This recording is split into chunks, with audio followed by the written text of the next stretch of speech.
Now let's make an Easter egg with a sweet, gooey surprise. Coat 2 halves of your mold with semi-sweet chocolate and set aside to dry. Once dry, pop your eggs out and trim up the edges. Next, use your favorite springtime color to drizzle on just one side of your egg. Now drip some warm caramel into your eggs, gently turning them to coat evenly. Do not let your caramel get too hot though, as it will melt the chocolate underneath and it may be too chewy once it's cooled. Repeat this same process with another layer of your melted chocolate. Make this layer decently thick so we cover every bit of caramel. Once your chocolate has solidified, stick the 2 halves together and, before eating, break your egg open to see your secret caramel layer inside.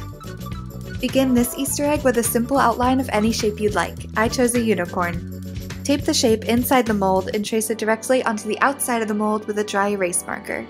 Now flip it over and trace it once more, this time using chocolate, and shake to ensure there will be no bubbles. Now mix 2 or more colors of white chocolate together until fully marbled. Pour a decent amount right into your egg and then turn the egg until it's fully covered in chocolate. Once dry, pop it out of your mold to see your artwork.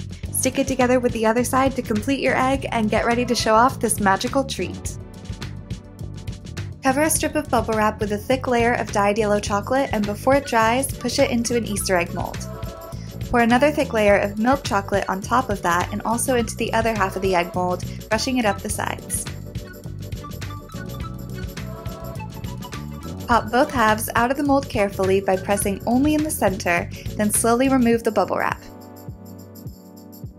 Next, shave off any raw edges and coat the rim of one egg with more milk chocolate to glue the 2 halves together. From here, decorate however you like, and you've made the most unbelievable Easter egg. First, thoroughly wash some inflatable balloons with soap and then blow them up until they are perfectly egg-shaped. Drizzle some chocolate on each side until almost no color is peeking through. Hang your balloon on a line for at least 10 minutes to dry. Then, once the chocolate is solid to the touch, cut a small hole in the top of the balloon with some scissors. If it does not deflate on its own, you can use your finger to wrestle the balloon off of the chocolate casing and pull it out. Now all you have to do is add some teeny tiny treats inside and enjoy this all edible addition to your Easter basket.